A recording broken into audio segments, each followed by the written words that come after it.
Daniel Walker ripped the old rifle straight out of Claire Morgan's hands, held it above his head like a toy, and laughed in front of his men, telling her this was no place for a girl playing soldier. She didn't flinch. She didn't ask for it back. She looked him dead in the eye and said, "Give me 63 seconds." And in that instant, everything in that training ground was about to change forever. Before we go any further, hit that subscribe button, tap the bell, and drop a comment telling me what city you are watching from tonight. I read every single one, and I want to see just how far this story travels. The rifle case hit the ground with a sound that seemed too loud for the silence around it. Daniel Walker had not meant to drop it. He had meant to hand it back to end this little joke before it went any further. But something in the woman's face made his fingers loosen without his permission, and now the old wooden case lay in the dirt between them like a line neither one of them wanted to cross first. "Pick it up," Claire said. Her voice wasn't loud. It wasn't shaking either. It was the voice of someone who had said harder things to harder men and lived to say them again. Walker didn't move. Around him, 4 of his best instructors stood frozen, waiting to see what their Master Chief would do, because in 22 years, none of them had ever seen a stranger walk onto that range and speak to him like an equal. "You want it back?" Walker said slowly. "You're going to have to earn it. That's how this works here. Nobody just walks in." "I didn't walk in," Claire said. "I was invited." "Invited by who?" "Read the folder in your hand, Master Chief. It's not my job to explain your own paperwork to you." A ripple of laughter went through the men, but it wasn't laughter at her this time. It was the kind of laughter that comes out of men who are nervous and don't know it yet. Walker looked down at the manila folder tucked under his arm, the one command had sent over that morning with instructions to run a candidate through a preliminary evaluation, no name given, no explanation, attached just a time and a date, and the words "proceed as directed." He hadn't opened it yet. He'd assumed it was a formality, a paperwork exercise before someone important's nephew got turned away gently. He had not assumed a 5'7" woman in her late 20s carrying her father's rifle like it was an extension of her own arm was going to be the one standing in front of him. Ryan Cole stepped up beside his Master Chief, arms crossed the corner of his mouth, curled into something between amusement and disgust. Cole was the best sniper instructor on that base, and everybody who trained under him knew his reputation walked into rooms before he did. "This isn't a hunting competition," Cole said, jerking his chin toward the rifle case still lying in the dirt. "This is where professionals train. You want to shoot cans off a fence post? There's a range for that 2 hours north." "I've killed things a lot smarter than cans," Claire said, "and a lot faster than fence posts." Cole's jaw tightened. "That's supposed to scare me?" "No," Claire said. "It's supposed to inform you." Another instructor, a broad-shouldered man named Marcus Diaz, let out a short laugh and shook his head, muttering something to the man beside him. The 3rd and 4th instructors, twins in build, if not in blood, exchanged a look that said they were already placing bets on how fast this would end. Walker held up a hand before anyone else could speak, and the range went quiet again. "Ma'am," he said, and there was something almost gentle buried under the authority in his voice. "I don't know what somebody told you back at command or what you think this evaluation is, but I've been doing this a long time. I've seen decorated combat vets wash out of week 1. I've seen Olympic marksmen fall apart the second live variables get added. This isn't disrespect, it's reality. Whatever brought you here, it's not going to survive contact with what we actually do." "Then let me survive it," Claire said, "and we'll both learn something today." Walker studied her for a long moment. There was no anger in her face, no desperation. None of the performative toughness he'd learned to spot from a mile away in candidates trying to prove something to themselves more than to him. What was in her face instead unsettled him more than anger would have. It was patience, the patience of someone who had already fought this exact battle 100 times in her own head long before she ever stepped onto his range and had already won it there first. "What's your name?" he said. "Claire Morgan." Nobody reacted, not yet. The name meant nothing to any of them in that moment, and Claire watched their blank faces with something that might have been relief, because she knew the second that changed, nothing about today would be simple again. "Claire Morgan," Walker repeated. "Army, reconnaissance, 4 years. 4 years isn't enough to prepare you for one afternoon on this range." "It's not the 4 years that prepared me," Claire said quietly. "It never was." Something in the way she said it made Cole's smirk falter, just slightly, just for a second before he covered it with a scoff. Enough of this, he said. Chief, we got a real schedule today. Let's process her out and get back to work. No, Claire said. The word landed harder than anything else she'd said so far because it wasn't a request, and everyone there understood that immediately. Excuse me, Cole said. I said no. Claire's eyes moved from Cole to Walker and stayed there. You took my rifle out of my hands like I was a child holding a stick. You laughed at me in front of your men before I said a single word to insult any of you. I came here for an evaluation, and instead, I got a performance. So here's my counteroffer, Master Chief. 1 minute of your professional courtesy. 63 seconds to be exact. You and your 4 best against me, close quarters, non-lethal rounds, first team to eliminate the other wins. If I lose, I walk off this range and you never see me again.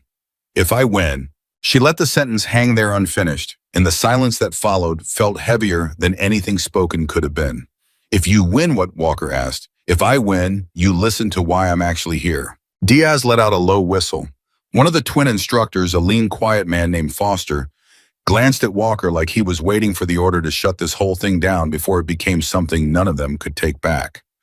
Cole just laughed, short and sharp, the kind of laugh that came from disbelief rather than humor. 5 of us, Cole said. 1 of you, 63 seconds. You understand how insane that sounds? I understand exactly how it sounds, Claire said. That's why I said it. Walker looked at his men one after another, reading something in each of their faces. Some mixture of insult and curiosity that he recognized because it was sitting in his own chest, too.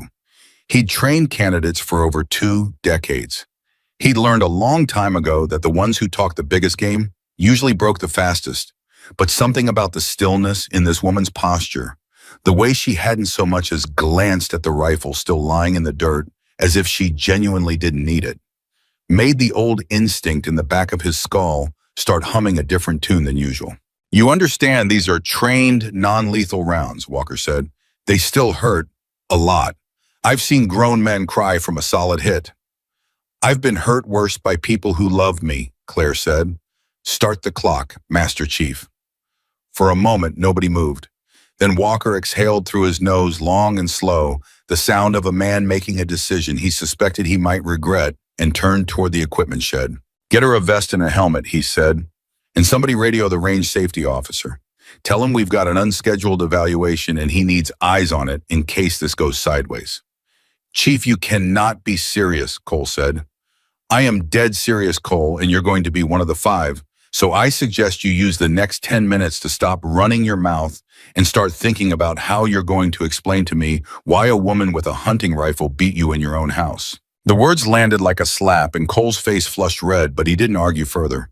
He turned on his heel and walked toward the gear rack, muttering something under his breath that nobody bothered to ask him to repeat. 10 minutes later, Claire stood at the starting mark with a borrowed vest strapped over her shoulders and a modified training weapon in her hands loaded with rounds that would leave welts, but not wounds.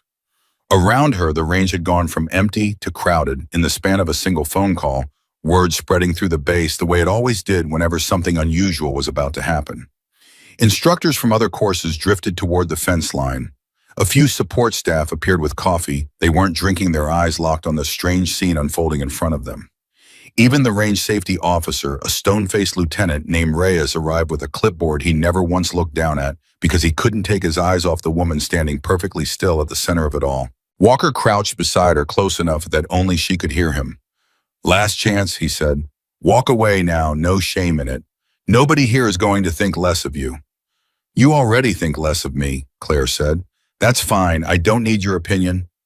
I need your attention. And in 63 seconds, I'm going to have it. Walker searched her face one more time, looking for the crack. The hesitation, the thing that would tell him this was bravado about to collapse under its own weight. He didn't find it. What he found instead was something that made the hair on the back of his neck stand up, a familiarity he couldn't place, like hearing a song from childhood in a language he'd forgotten he understood. 63 seconds, he said, standing. Not 60, not 65. Why that number? Claire's eyes flickered just for a moment, something private crossing behind them before she shut it away again. Ask me after, she said. Walker nodded slowly and walked back toward his men, who had assembled in a loose formation at the opposite end of the range, weapons-checked vests secured faces set in the particular blankness of professionals trying not to show how unsettled they actually were. Cole stood at the front, jaw-tight eyes locked on Claire, like he was trying to solve a puzzle by sheer force of glaring. Diaz stood beside him, rolling his shoulders, working out tension that had nothing to do with muscle. Foster and his twin-in-build partner, a heavy-set instructor named Briggs, exchanged one last look before facing forward. Reyes lifted the clipboard, cleared his throat, and called out, "Positions!" The range went silent in the particular way that only happens right before something irreversible. "On my mark," Reyes said. 3, 2, 1. The buzzer sounded sharp and electronic and cut through the stillness like a blade, and Claire moved. She did not move like someone stepping into a fight for the first time.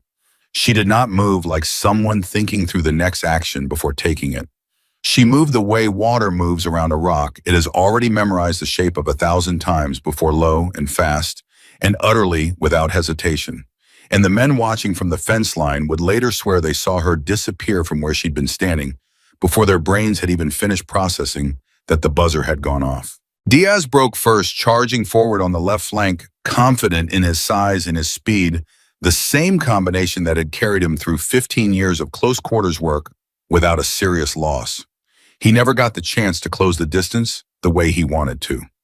Claire dropped low, used the angle of his own charge against him, and put 2 rounds into his chest plate before he'd covered half the ground between them. He staggered more from shock than pain and dropped to one knee, staring at the impact points on his vest like they belonged to someone else's story. 4 seconds, 1 down. "She's fast," someone at the fence murmured, and the word rippled outward through the small crowd like the first drop of rain before a storm. Foster came next, trying to circle wide and flank from the right, a textbook maneuver he had taught to 100 trainees over the years. The kind of move that worked because most people didn't expect it. Claire expected it. She had already shifted her weight before he'd finished his first step, cutting the angle he was trying to create, meeting him almost exactly where he thought he'd be safely out of her line of sight. He got a shot off wild and rushed that clip nothing but air, and her return fire caught him square in the shoulder, spinning him half around before he hit the ground. 11 seconds, 2 down. Briggs and Cole tried to coordinate moving together in a pincer they'd drilled 1,000 times in training scenarios exactly like this one, each covering the other's blind spots, each trusting the other to close the gap at precisely the right moment. It should have worked. Against almost anyone else, it would have worked. Claire used the terrain the way her father had taught her to use terrain when she was 12 years old, standing in the Montana woods with a rifle nearly as tall as she was, reading shadows and sight lines the way other children read picture books. She dropped behind a low barricade, forcing Briggs to commit to an angle that exposed his flank to a spot he hadn't accounted for, and by the time Cole realized what was happening, it was already too late to stop it. Briggs took a round to the thigh and went down cursing.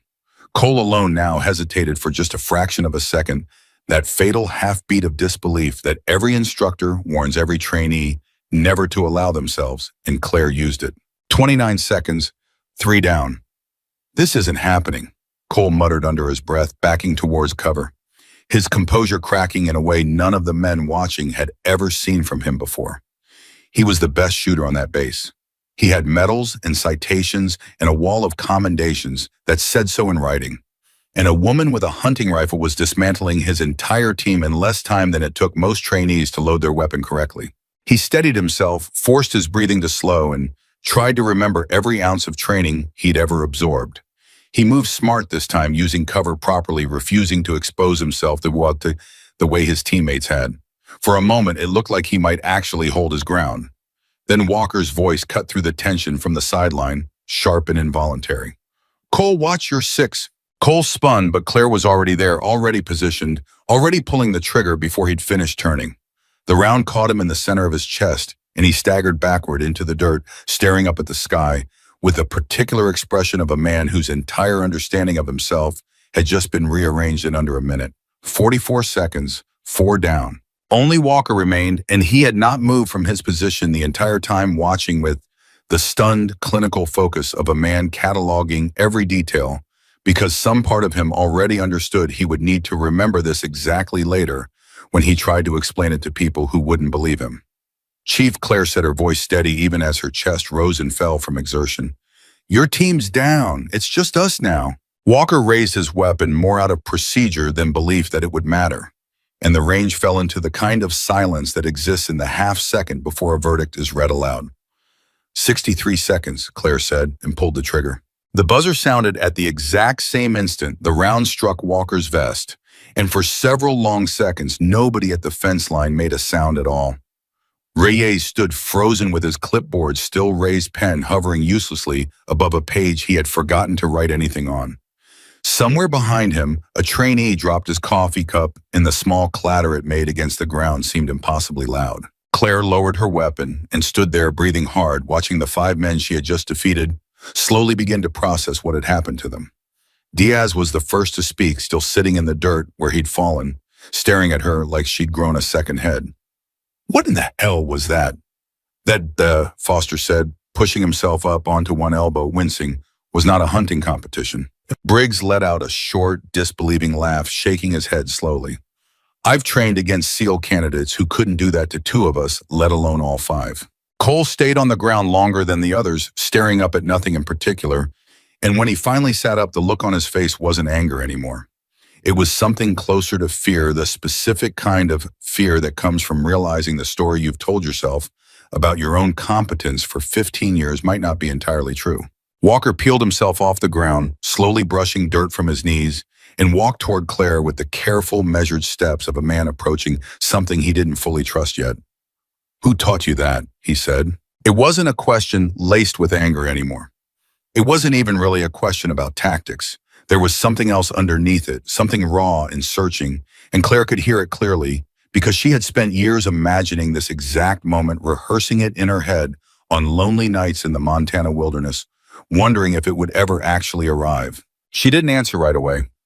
She let the silence stretch, partly because the moment demanded it, and partly because some small aching part of her wanted just one more second before everything changed permanently.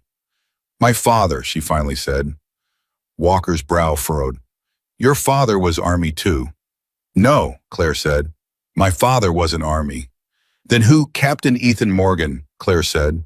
"Does that name mean anything to you, Master Chief?" The reaction was immediate and impossible to fake. Walker's face went white.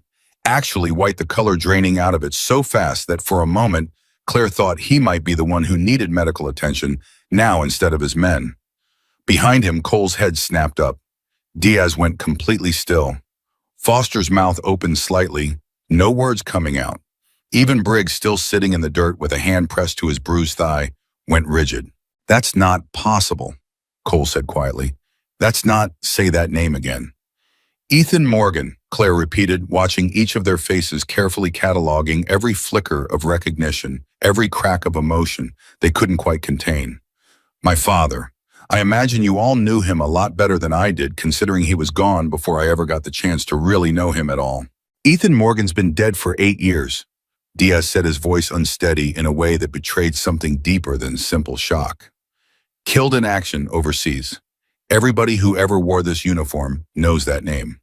"I know," Claire said. "I was 13 years old when they told us. I remember exactly what they said, and I remember exactly how little of it made sense to me even then." Walker hadn't moved. He was staring at Claire like he was seeing someone else layered underneath her face, some ghost superimposed over living features. And when he finally spoke again, his voice had lost every trace of the authority it had carried just minutes earlier. "You move like him," he said quietly. "The way you read angles. The way you use that low barricade to force Briggs into a bad line. That's not something they teach in any manual. That's not something they teach anywhere. I only ever saw one man move like that in 22 years of service." "He taught me everything he knew," Claire said. "Every single afternoon we had together from the time I was old enough to hold a rifle without it knocking me flat on my back. He used to say a warrior doesn't win because the odds are fair. A warrior wins because they refuse to surrender." I didn't understand what he meant back then. I understand it a lot better now. Cole pushed himself to his feet slowly, still staring at her, something working hard behind his eyes. "You're saying Ethan Morgan trained you personally? His own daughter? For what exactly? What is this? What are you actually doing here, Ms. Morgan?" "I'm here," Claire said, "because I don't believe my father died the way the official report says he did. I've spent 8 years trying to prove it.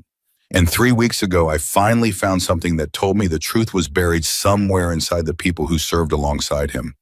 Which means it might be buried right here, in this exact base inside men who once called him a brother. The words landed hard, and for a moment nobody said anything at all. The small crowd that had gathered at the fence line had gone completely silent, sensing without fully understanding that they were witnessing something far larger than a training evaluation, something that had cracked open right in front of them and was continuing to widen with every second that passed. Walker glanced at Cole. Cole glanced at Diaz. Some silent, wordless conversation passed among the four men who had known Ethan Morgan, a conversation built out of years of shared history and unspoken guilt. And Claire watched it happen, with the sharp, practiced attention of someone who had learned long ago that the things people didn't say often mattered more than the things they did. "Ma'am," Reyes called out from the fence, finally finding his voice. Clipboard still hanging forgotten at his side. "I think this evaluation is officially over." "No," Walker said without turning around, his eyes still locked on Claire. "It's just getting started." He extended his hand toward her, not to shake, but almost as if to steady himself against something invisible. "You beat 5 of my best," he said quietly. "You earned the right to be heard. So tell me exactly what you found, Claire Morgan, because if even half of what I'm thinking right now is true, then some very dangerous people made a very serious mistake letting Ethan Morgan's daughter walk onto this base with a loaded rifle and 63 seconds worth of patience." Claire held his gaze steadily, feeling the weight of 8 long years finally beginning at last to shift. "It started with a letter," she said, "one my father never got the chance to send." Behind them, unnoticed by everyone still absorbing what had just happened on that range, a man in a plain gray sedan parked outside the perimeter fence, lowered a pair of binoculars, picked up a cell phone, and typed a single message before pulling quietly back onto the road. "She's here. She knows more than we thought." None of them saw him leave. None of them yet understood that the moment Claire Morgan spoke her father's name out loud on a training range full of witnesses, she had done more than prove herself to 5 Navy SEALs. She had told the people who killed her father exactly where to find her. Walker led her off the range without another word to anyone else, and the 4 men who had just been beaten by her fell in behind them without needing to be told, moving with the automatic discipline of soldiers who understood on some instinctive level that whatever came next mattered more than their bruised pride. Reyes tried to follow clipboard still in hand, asking something about incident reports and chain of custody for the training rounds, but Walker waved him off without breaking stride. "Not now, Lieutenant. This didn't happen. Not on paper, not yet." They walked into a low concrete building at the edge of the compound, a briefing room with a long table and a wall of maps nobody had updated in years, and the moment the door shut behind them, the atmosphere changed completely. Out on the range, this had felt like spectacle. In here, it felt like something closer to a funeral. Claire set her father's rifle case on the table gently, like it was something that could still be hurt, and unlatched it. Inside, resting in worn foam padding, sat the old bolt-action rifle itself, and beneath it a manila envelope gone soft and gray at the corners from years of handling. "Before I say anything else," Claire said, "I need to know that what's in this room stays in this room. I've spent 8 years being careful. I'm not about to stop being careful just because 5 men in uniform decided to be nice to me for the first time today." Cole let out a short breath through his nose, the arms crossed, leaning against the wall near the door. "You just dropped all 5 of us in 63 seconds, and now you're worried about trust." "I dropped you because you gave me a reason not to trust you first," Claire said, not unkindly. "That's different." Diaz, still favoring the leg where a round had caught him, lowered himself into a chair with a grunt. "She's got a point, Cole. Let it go." Walker pulled a chair out for Claire, an old habit from a different life, and sat down across from her, his hands folded on the table like a man bracing for weather he could already smell coming. "Talk to us," he said. "Start from the beginning. Don't skip anything, even if it seems small. Small is usually where the truth hides." Claire opened the envelope and slid a single photograph across the table. It showed a younger version of her, maybe 11 or 12, standing next to a tall man in fatigues, both of them squinting into a Montana sun, a rifle nearly her own height propped against her narrow shoulder. "That's the last summer I really remember him," she said. "Before things changed, before he started disappearing for months at a time and coming back different, quieter, watching windows like they owed him something. Foster leaned forward slightly. Different, how? Like he'd seen something he couldn't unsee, Claire said. I didn't understand it then. I understand it a lot better now because I've spent 8 years reading the reports he left behind, the ones nobody else ever bothered to look for. What reports? Walker asked. Claire reached back into the envelope and pulled out a second document, several pages stapled together, edges worn soft from handling some lines highlighted in a yellow that had faded almost to nothing. 6 months before he died, she said, my father filed an internal report with his command. It never made it into the official record. I only found it because he mailed a copy to my mother 2 weeks before his last deployment, buried inside a box of old photographs. He told her not to open unless something happened to him. And something happened to him, Cole said quietly. Something happened to him, Claire confirmed. The report named a private contractor his unit had crossed paths with twice during separate operations. Both times the contractor's presence wasn't supposed to be there. Both times equipment went missing afterward. Weapons, serial numbers that never showed up again in any inventory. Walker's jaw tightened. What contractor? Black Ridge Defense. The name landed in the room like a dropped weight, and Claire watched it land, watched the 4 men exchange glances that carried more history in them than any of them were saying out loud. You know that name, she said. It wasn't a question. Diaz rubbed a hand over his face.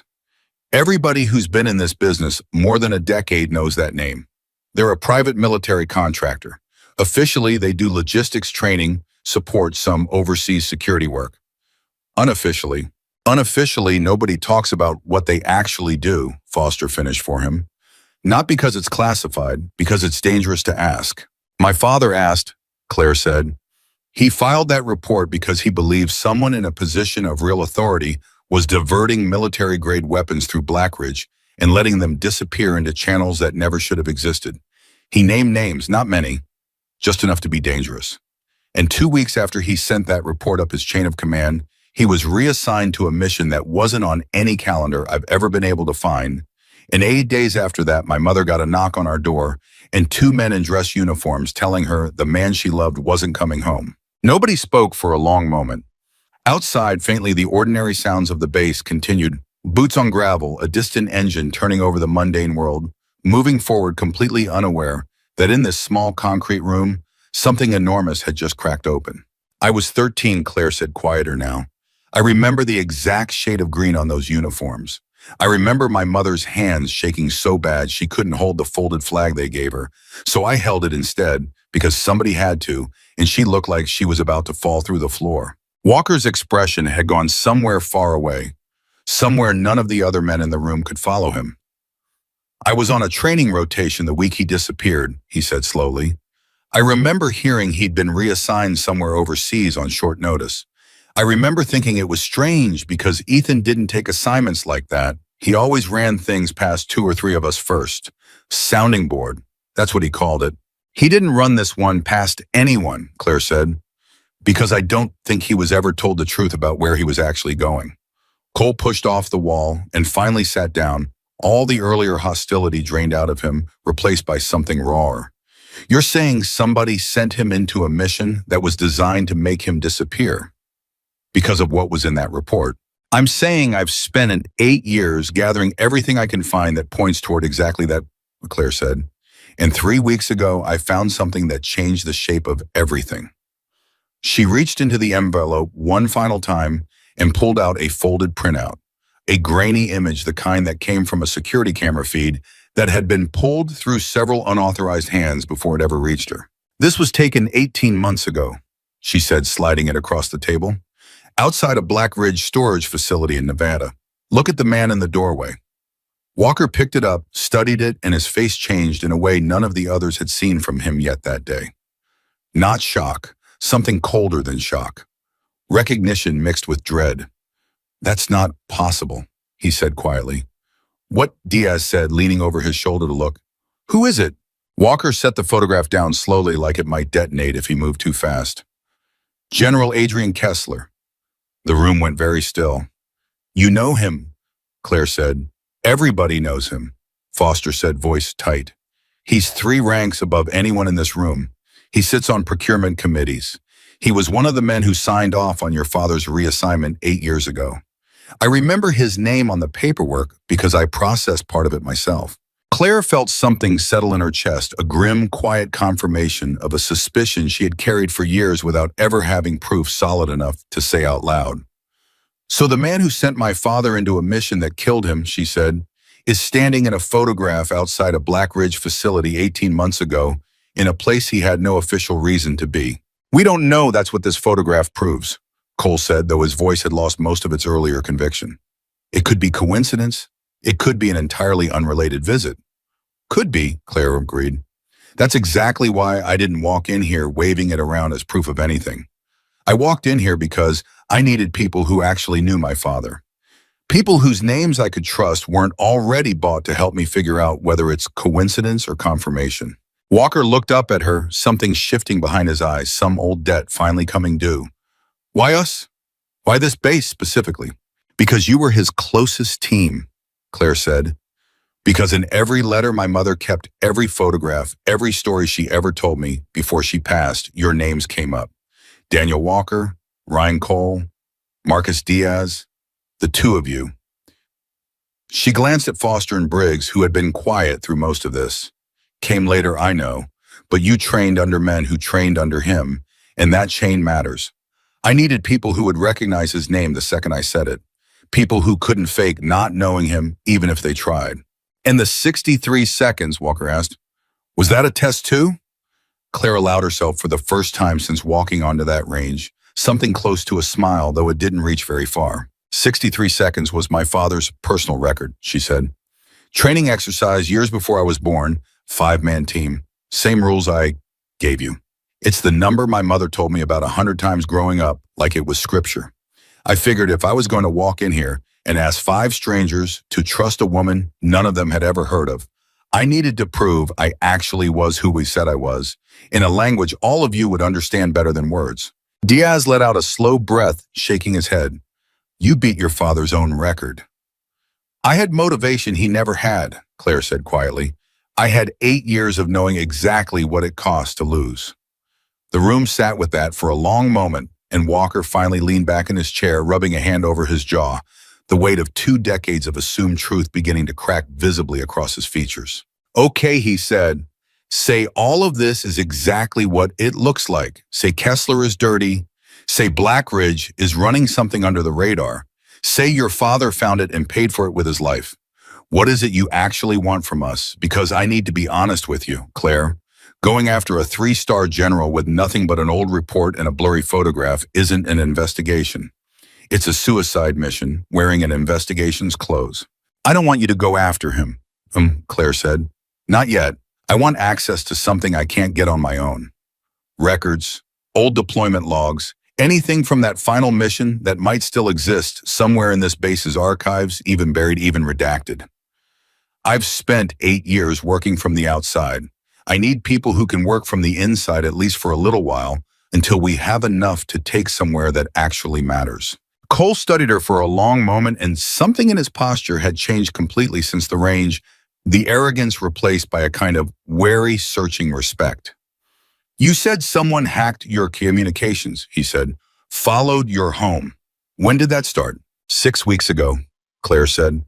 Right after I submitted a formal records request through a contact I trusted at the Pentagon, asking about anything connected to my father's final deployment. 2 days later, my apartment door showed pry marks I didn't put there. 4 days after that, my phone started doing things phones shouldn't do, restarting on its own, draining battery. In an hour, apps opening themselves. I'm not paranoid, Master Chief. I'm careful. There's a difference, and I learned it the hard way.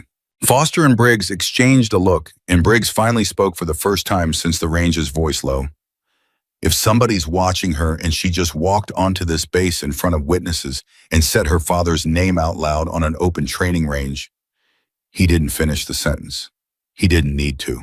Walker's expression hardened into something Claire recognized instantly because she had seen it on her father's face in old photographs, the exact particular look of a man calculating threat in real time.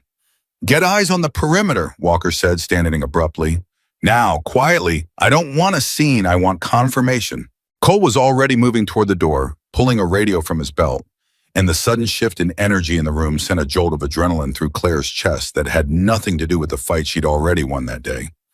You think someone followed me here, she said. I think, Walker said, that a base full of witnesses just watched a woman claiming to be Ethan Morgan's daughter beat 5 SEAL instructors and then walk into a private briefing room with all of us.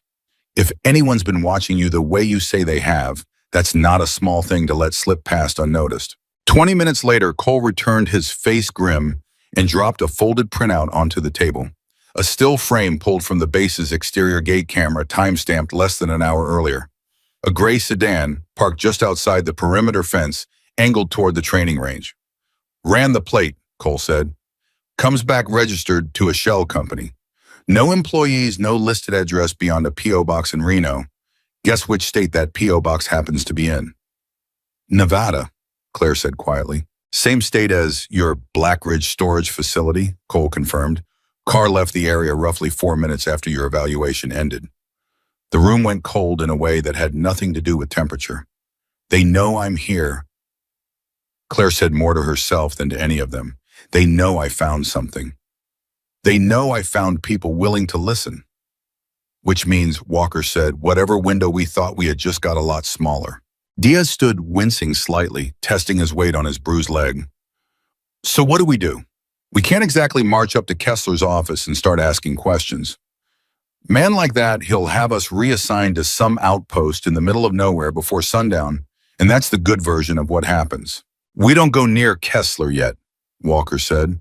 We go around him, quietly. Foster, I want you pulling every archived record you can find on Ethan Morgan's final deployment. Official channels, only nothing that raises flags, Briggs. I want you looking into Black Ridge's public contracts, government filings, anything that's technically visible but nobody ever bothers to read closely. Diaz, Cole. I want the two of you keeping an eye on that gate camera footage going forward.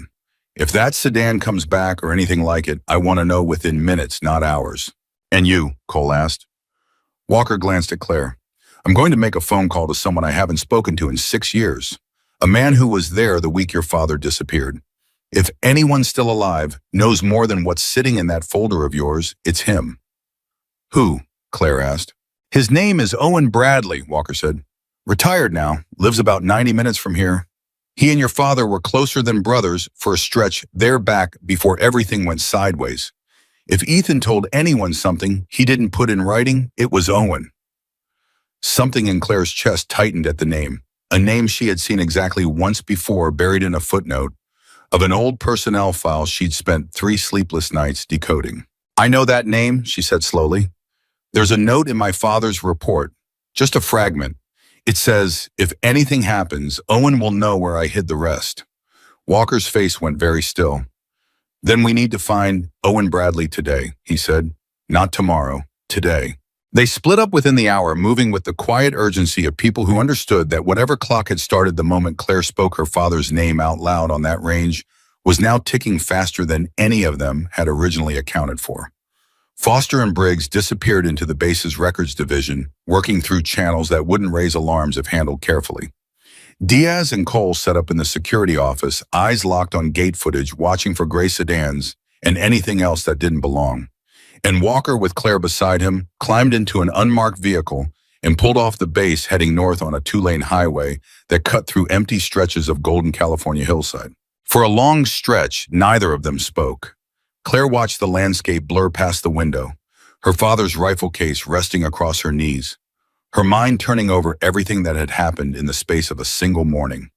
Walking onto that range as a stranger, nobody believed, and now riding beside the very man who had once called her father his closest friend, chasing down a truth that had been buried for 8 long years. He talked about you know, Walker said, eventually breaking the silence. Not often, Ethan wasn't a man who talked much about his personal life on deployment. But sometimes late at night out on a rotation somewhere miserable, he'd mention his daughter back home. Said you had his exact temperament. Said you'd either grow up to run the world or burn it down, and he wasn't sure which one scared him more. Claire felt something catch painfully in her throat, an old grief resurfacing without warning. He used to write me letters, she said, even when he couldn't say where he was or what he was doing. Just small things, what the sky looked like, whether he'd seen any animals that reminded him of home. I still have every single one. He'd be proud of what you did on that range today, Walker said quietly. Terrified probably, but proud. I don't need him to be proud of me, Claire said, her voice tightening. I need to know why he's not here to say it himself. Walker didn't respond to that because there was nothing he could say that would make it smaller, and they drove the rest of the way in a silence that felt less like distance now and more like two people carrying the same weight from opposite ends. The house, when they finally reached it, sat at the end of a long gravel drive, modest and quiet, surrounded by the kind of overgrown garden that belonged to a man who had once had all the discipline in the world and had spent his retirement deliberately letting some of it go. Walker knocked twice, waited, knocked it again. No answer. Owen doesn't usually go far, Walker said, frowning, glancing toward a truck parked in the driveway. That's his vehicle. He should be here. Claire felt the hair on the back of her neck rise before she could name why some old instinct her father had drilled into her as a child taking over before conscious thought caught up. Master Chief, she said quietly, nodding toward the front door. It was open, just slightly, unlatched. Walker's hand moved instinctively to his hip, out of habit more than a preparation. Since he wasn't carrying anything more than a sidearm, he wasn't supposed to have off base, and he pushed the door open slowly with 2 fingers. Owen, he called out. It's Daniel Walker. You home? Silence answered him. They stepped inside together, and the first thing Claire noticed was the overturned chair in the front room, and the second thing she noticed was the drawer of a filing cabinet standing open, papers scattered across the floor like something had been searched through in a hurry. Someone's already been here, she said, her pulse hammering. Walker moved further into the house, calling Owen's name again, louder this time, and Claire followed close behind, scanning every corner with the same sharp attentiveness she'd used on the range that morning, except now the stakes felt entirely different. Now there was no buzzer to end this, no vest to absorb the impact if something went wrong. They found him in the back study, slumped in a chair beside an old wooden desk, and for one terrible suspended second, Claire's whole body went cold with the certainty that they had arrived too late. Then his chest rose, a ragged, shallow breath. He's alive, Walker said, rushing forward, checking for injuries, finding a nasty bruise along the older man's temple, but nothing that looked immediately life-threatening. Owen? Owen, can you hear me? The older man's eyes fluttered open, unfocused at first, then sharpening with recognition and something close to panic.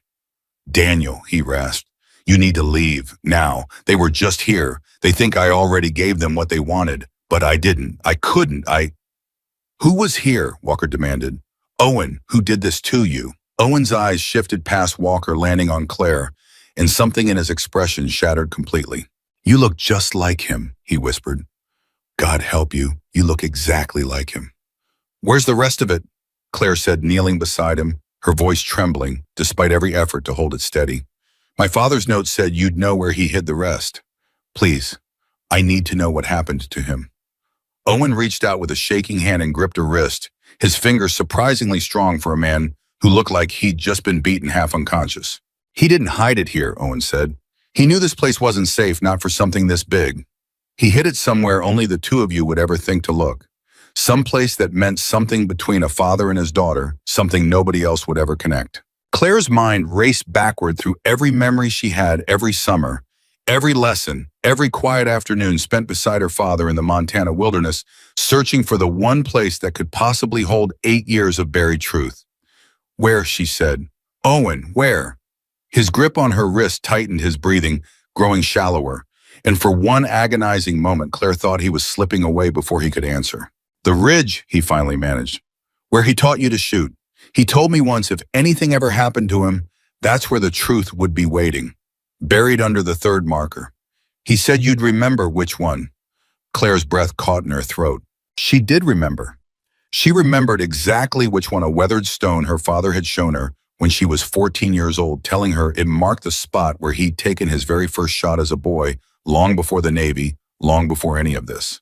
Behind them, without warning, the front door of the house slammed open. Walker spun instantly, placing himself between the doorway and both Claire and Owen, hand moving to his sidearm, and for one breathless, suspended second, nobody in that room knew whether the footsteps thundering down the hallway belonged to help, or to whoever had already been there once today, coming back to finish what they'd started. Walker's finger found the trigger guard, his body coiled tight, shielding both Claire and the wounded man behind him, and the footsteps kept coming fast, heavy, undisciplined in a way that professional killers rarely were. Chief, a voice bellowed from the hallway. Chief, it's Diaz, don't shoot.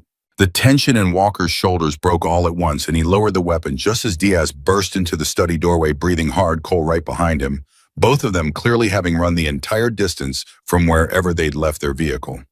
What happened? Diaz said, taking in the overturned chair, the scattered papers. Owen slumped and bleeding in his seat. We got your location ping and then radio silence for 11 minutes. 11 minutes is a lifetime, Chief. Someone got here before us, Walker said. Owen's hurt. We need a medic quiet off the books if we can manage it. Already called it in, Cole said, already crouching beside Owen, checking his pupils with the practiced efficiency of a man who'd done combat triage more times than he probably wanted to remember. Local unit 10 minutes out. Owen, can you hear me? Stay with us. Owen's eyes found Claire again, glassy but focused, and his hand tightened once more around her wrist. The ridge, he whispered, just for her. Go before they think of it, too. Who did this to you? Claire said. Owen, I need a name. Didn't see a face, Owen had rasped. 2 men, professional, asked me questions like they already knew half the answers. Wanted to know if Ethan ever told me where he put something. I said no. I kept saying no. His grip loosened, slightly exhaustion pulling him under. They didn't believe me. Good thing, too. Means they're still looking in the wrong place. Walker crouched down, gripping the older man's shoulder. You did good, Owen. You held the line. Just like always. Get her out of here, Owen said, his voice fading now, adrenaline finally giving way to shock. Whatever's coming, it's coming for her next. The paramedics arrived 9 minutes later, and Walker handled the scene with a calm, practiced authority that Claire recognized instantly as the same instinct her father must have carried, the ability to control chaos simply by refusing to be shaken by it. He gave a version of events careful enough to protect the deeper truth, while still getting Owen the help he needed, telling the responding officers a story about a break-in, nothing more, and promising to follow up personally once the old man was stable. It wasn't until they were back in the vehicle pulling away from the house with Owen safely in an ambulance behind them that Cole finally turned around from the passenger seat and asked the question sitting heaviest in the air. The ridge. What ridge? Claire's hands were still trembling slightly, adrenaline finally catching up to her now that the immediate danger had passed. A place in Montana. My father used to take me there every summer from the time I was 7 years old until the year everything changed. It's where he taught me to shoot, where he taught me to read wind and terrain and patience. It's also apparently where he buried whatever he was too afraid to keep anywhere else. That's a long way from here, Diaz said. We're talking a full day's drive minimum, maybe more depending on road conditions, this time of year. Then we start now, Walker said, already merging onto the highway that would take them back toward the base. We need supplies, we need a vehicle nobody's tracking, and we need to move before whoever heard Owen realizes they searched the wrong location. There's something else, Claire said quietly, staring out the window at the hills rolling past. If they already knew to go to Owen's house, that means they know about the connection between him and my father, which means somebody talked, or somebody's been watching a lot closer, a lot longer than any of us realized. The silence that followed that statement was heavier than any that had come before it, because every person in that vehicle understood exactly what she was suggesting without her needing to say it directly. You think there's a leak, Cole said. I think 3 weeks ago I made one phone call to a contact at the Pentagon, and 6 weeks ago my apartment got searched, Claire said. I think today I walked onto a secure military base, said my father's name out loud in front of dozens of witnesses, and within the hour, a house 90 minutes away had already been ransacked by people looking for exactly what I was there to ask about. That's not coincidence, Master Chief. That's a network with eyes in more places than we've accounted for. Walker's jaw tightened, his hands flexing against the steering wheel. Then we keep this circle small. The 5 of us, no radio chatter that isn't absolutely necessary, no names over open channels. If there's a leak somewhere in the system, we don't feed it anything new. They returned to the base only long enough to gather what they needed, moving with the quiet, coordinated urgency of people who understood that every hour now mattered in ways it hadn't that morning. Foster and Briggs, who had spent the afternoon digging through archived records, met them in the parking lot with news that only deepened the unease, ready settling over the group. Found something, Foster said, holding up a folder. Ethan Morgan's final deployment orders. Half of it's redacted beyond recognition, but there's a signature at the bottom nobody bothered to black out. He handed the folder to Walker, who scanned it quickly, his expression darkening with every line. Kessler, Walker said. Kessler, Foster confirmed. Signed and dated 9 days after your father's internal report was filed, Claire. 9 days. Fast-tracked reassignment, unusual routing mission parameters that don't match anything in the standard operational library. Whoever built that deployment built it to look ordinary to anyone who didn't already know what to look for. And Blackridge? Claire asked. Blackridge shows up twice in adjacent supply manifests, Briggs said. Once for equipment transport, once for what's labeled as technical consultancy, whatever that's supposed to mean for a combat operation. Neither entry has a clear justification attached. Claire felt something cold settle in her stomach. Confirmation stacking on confirmation until the shape of the thing finally became undeniable.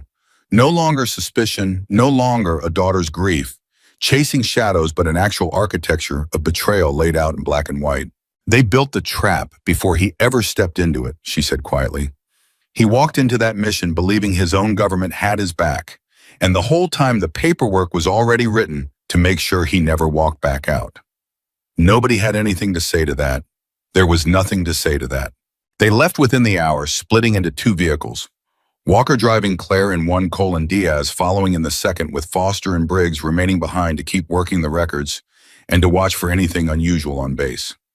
The drive north stretched long into the evening, and then through the night, the 5 of them trading shifts, stopping only for fuel and coffee at gas stations chosen specifically because they were small, cash-friendly, and unlikely to have the kind of camera systems that fed into anything larger. Somewhere past midnight, with Cole and Diaz's vehicle trailing a quarter mile behind, and Walker's hand steady on the wheel, Claire finally allowed herself to say something she'd been carrying silently for hours.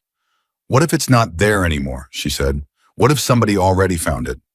8 years is a long time for a hiding spot to stay secret. Your father wasn't a man who hid things carelessly, Walker said.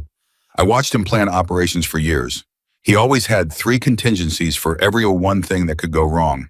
If he buried something on land, only the 2 of you knew intimately, in a spot marked by something only you would recognize that wasn't luck. That was design. He designed a lot of things, Claire said softly. He designed the last conversation we ever had, too. I think, though, I didn't understand it at the time. Walker glanced at her briefly before returning his eyes to the dark road ahead. What do you mean? The night before he left for that final deployment, Claire said he came into my room and woke me up, which he never did because he always said, a soldier respects another person's rest. He sat on the edge of my bed and told me that no matter what happened, I already had everything I needed inside me to survive whatever came next. I thought it was just a father being sentimental before a long trip. I didn't understand until years later that he was saying goodbye. The vehicle fell quiet after that, the hum of the highway the only sound between them for a long stretch of dark Montana road, until Walker's radio crackled softly, Cole's voice coming through low and controlled. Chief, we've got a vehicle that's been holding the same distance behind us for the last 40 minutes. Never closer, never farther. That's not normal traffic behavior. Walker's eyes flicked to the rearview mirror, and Claire twisted in her seat to look back through the rear window, spotting a single pair of headlights, holding steady in the darkness behind them. Could be nothing, Diaz's voice added over the radio. Could be a trucker running the same route. Or it could be exactly what it looks like, Walker said grimly. Cole, take the next exit. If they follow, we'll know for certain. 2 miles later, Cole's vehicle peeled off onto an exit ramp, and Claire watched, breath held as the trailing headlights slowed, hesitated, and then followed the exit as well. They're on us, Cole's voice came back tighter now. Chief, they're on us. Everybody stay calm, Walker said, though his own knuckles had gone white against the wheel. We're not engaging on an open highway at 1 a.m. Cole looped back around, rejoined the interstate a mile up. We split their attention. What followed was 20 minutes of careful, controlled maneuvering. The 2 vehicles trading positions, taking unexpected turns, doubling back on themselves in the particular choreography of people trained to lose a tail without ever appearing to notice one existed. By the time the trailing headlights finally dropped away for good, disappearing into the dark distance, behind them Claire's heart was still hammering, so hard she could feel it in her throat. They know we're heading somewhere specific, she said. They just don't know where yet. Then we make sure it stays that way, Walker said. No more stops until we're close. No more chances to be seen. They reached the outskirts of the property just as gray dawn light began creeping over the eastern ridgeline, the Montana landscape unfolding in front of them. Vast and quiet and heartbreakingly familiar to Claire, in a way that made her chest ache the moment she saw it.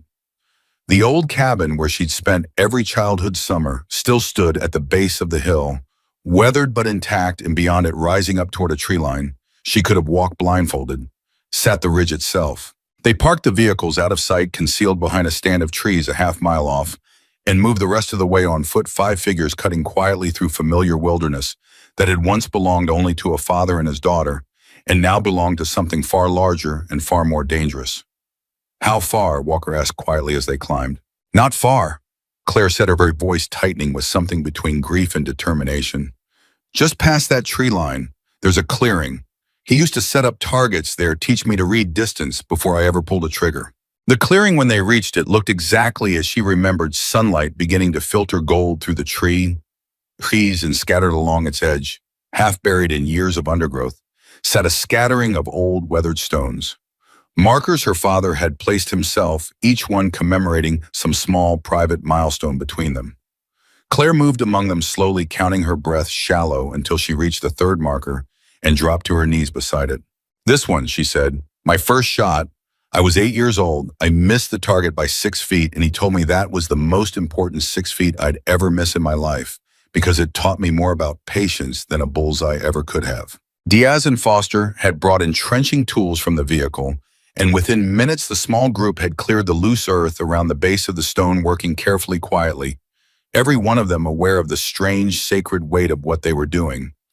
8 inches down, Diaz's tool struck something that wasn't dirt or stone. Everyone froze. He cleared away the remaining earth with his hands, revealing the edge of a metal case sealed and weatherproofed, buried exactly where a father had promised it would be, waiting exactly where a daughter had somehow impossibly remembered to look. Claire lifted it free of the ground with hands that wouldn't stop shaking and set it gently on the grass in front of her. 8 years, she whispered.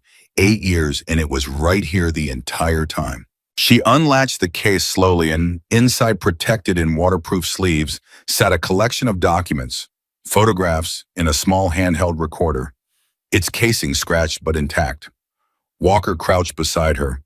"That's a field recorder, standard issue, years back before everything went digital." Claire's fingers hovered over it for a long moment before she found the courage to press play. Static crackled first, and then unmistakably, her father's voice filled the clearing, low and urgent, recorded in secret, in a place none of them could identify, his words tumbling out fast like a man racing against a clock only he could see. "If anyone's listening to this, it means I didn't make it back, and it means somebody finally found what I hid. My name is Captain Ethan Morgan. What I'm about to say is going to sound impossible, but every word of it is true, and I have the proof to back it, hidden in this case alongside my voice." Claire's breath caught, tears rising unbidden, and beside her, Walker's face had gone completely still, listening to a voice he hadn't heard in 8 long years. "General Adrian Kessler is not acting alone. He's the visible piece of something much larger, a network moving military-grade weapons through Black Ridge Defense and into channels that have no business existing. I've documented 3 separate transfers personally. I believe there are more I haven't found yet. 2 nights ago, I received orders for a deployment that doesn't match any operational pattern I've ever seen in 20 years of service. I believe I'm being sent somewhere specifically to disappear." The recording paused, static, hissing for several long seconds before her father's voice returned, quieter now and impossibly gentle. "Claire, if you're the one hearing this, and some part of me believes it will be you, because you were always the only person stubborn enough to keep looking after everyone else gave up, I need you to understand something. I'm not scared for myself. I'm scared for what happens if this truth stays buried. Men like Kessler count on grief making people quiet. Don't let it make you quiet. Finish what I started. And know that every single day I had with you was worth more to me than any mission, any medal, any name I ever earned in this uniform." The recording ended. For a long, suspended moment, nobody in that clearing spoke. Claire knelt in the dirt beside her father's final words, tears streaming freely now, and Walker reached out and placed a steady hand on her shoulder, an old soldier's comfort offered wordlessly to the daughter of a man he had once called brother. "We have it," Cole said quietly, breaking the silence at last. We actually have it. Direct testimony, documentation, everything we need to. The crack of a rifle shot split the morning air, and the stone marker beside Claire's knee exploded into fragments. "Down, D!" Walker shouted, tackling Claire flat against the ground as a second shot cracked through the clearing, splintering bark off the tree just behind where Foster had been standing seconds earlier. "Contact tree line, North Ridge!" Diaz bellowed, already scrambling for cover behind a fallen log, dragging Briggs with him. Chaos erupted across the clearing. 5 people who had walked in searching for grief and answers, suddenly fighting for their lives, pinned down by an unseen shooter whose presence confirmed with brutal finality that the people hunting Claire's father's truth had finally caught up to the truth itself. "How many?" Walker shouted, covering Claire's body with his own, as another round tore to the ground inches from them. "Can't tell," Cole shouted back, weapon already drawn, scanning the tree line with sharp, controlled focus despite his exposed position. "Single shooter so far elevated position has to be at least 300 meters out." "That's a precision rifle," Foster called from behind a boulder. "Not a handgun," somebody grabbed in a panic. Whoever this is, they came prepared for exactly this. Claire's mind raced, adrenaline burning through the grief that had consumed her only seconds earlier, replaced now by something sharper, colder, the exact instinct her father had spent years drilling into her. "The case," she said urgently, gripping Walker's arm. "We can't lose the case." "The case doesn't matter if you're dead," Walker snapped, but even as he said it, his eyes found the metal case lying exposed in the open dirt, and Claire watched him calculate the same terrible truth she already understood, that everything they had just uncovered would mean nothing if it never made it out of these woods. Another shot rang out closer this time, and Diaz returned fire toward the tree line, more to force the shooter's head down than with any real hope of a hit at this range. "We need to move," Walker said, pulling Claire up into a low crouch. "On my signal, we fall back toward the vehicles, staggered, covering each other. Cole Diaz, your rear guard. Foster Briggs, you're on Claire." "What about you?" Claire asked. "I'm getting that case," Walker said. "No," Claire said fiercely, gripping his arm even tighter. "That's my father's voice in there.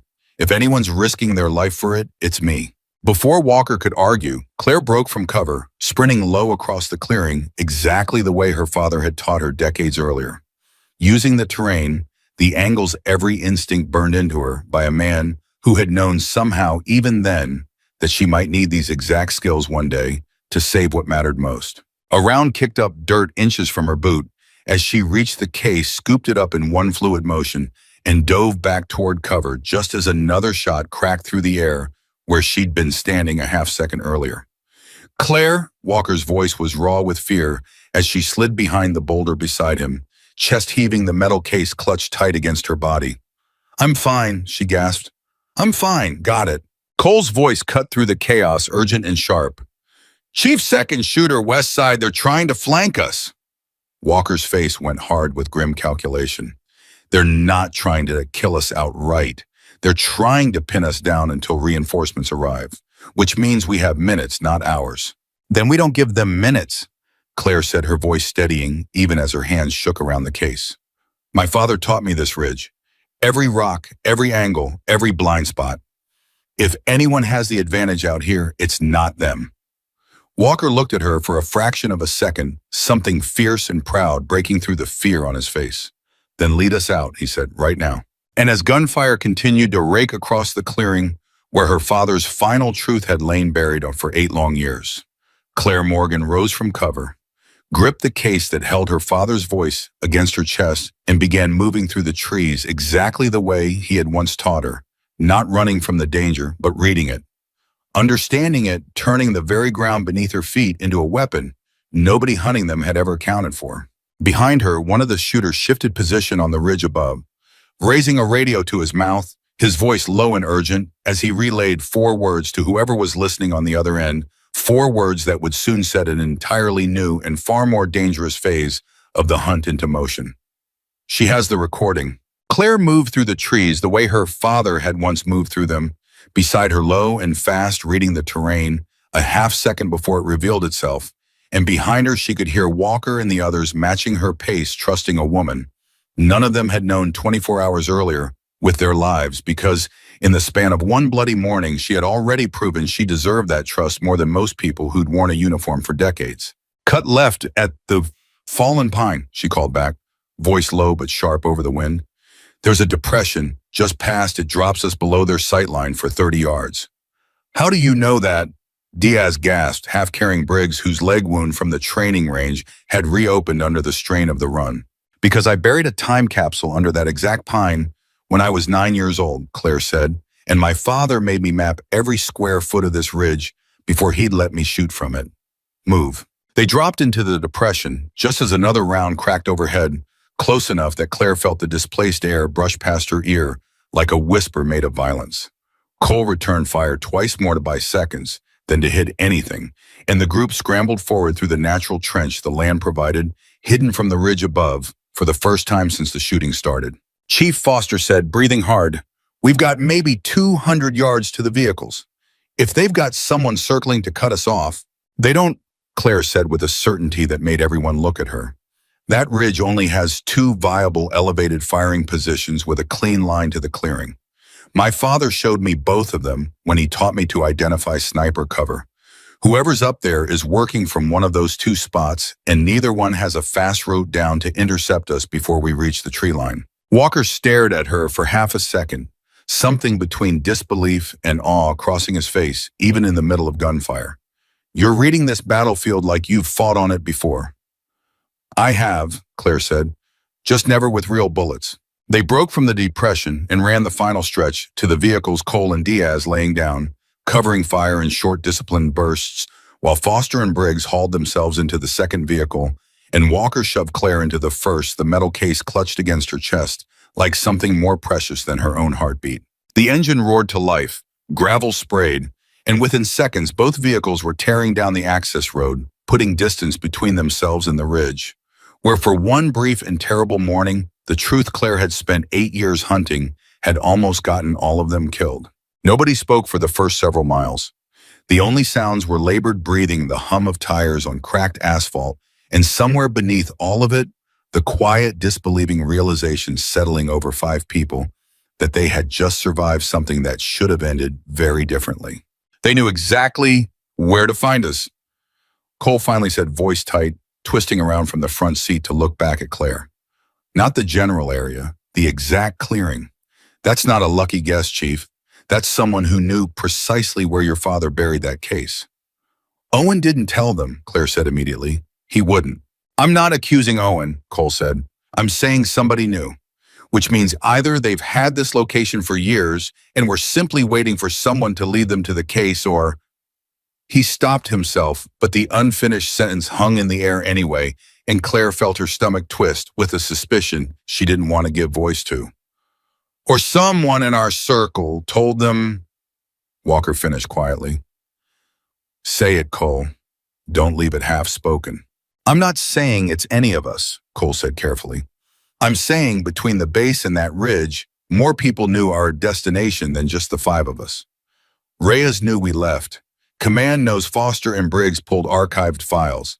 If there's a leak anywhere in that chain, then we've got bigger problems than a sniper on a hillside," Diaz muttered. Claire looked down at the case in her lap at the scuffed metal that had survived 8 years underground, only to nearly get them all killed within an hour of surfacing, and felt something harden inside her chest. Some final soft edge of grief finally giving way to pure focused resolve. "It doesn't matter how they found us," she said. "What matters is we have it now and they don't. Whatever they were trying to stop us from getting, they're too late. The only question left is what we do with it." Walker glanced at her in the rearview mirror. "What do you want to do with it?" "I want to bury Kessler the same way he tried to bury my father," Claire said. "Not with a bullet, with the truth, publicly, undeniably. So no one can quietly reassign it into a filing cabinet nobody ever opens again." "That's not simple," Foster's voice crackled over the radio from the second vehicle, having caught the tail end of the conversation. "A recording and some documents, however damning, aren't automatically enough. Men like Kessler have spent careers building shields specifically designed to survive exactly this kind of accusation. We hand this to the wrong person, it disappears. We hand it to the wrong journalist, it gets buried in a slow-moving story nobody reads before Kessler's lawyers smother it in injunctions. Then we don't hand it to just one person," Claire said.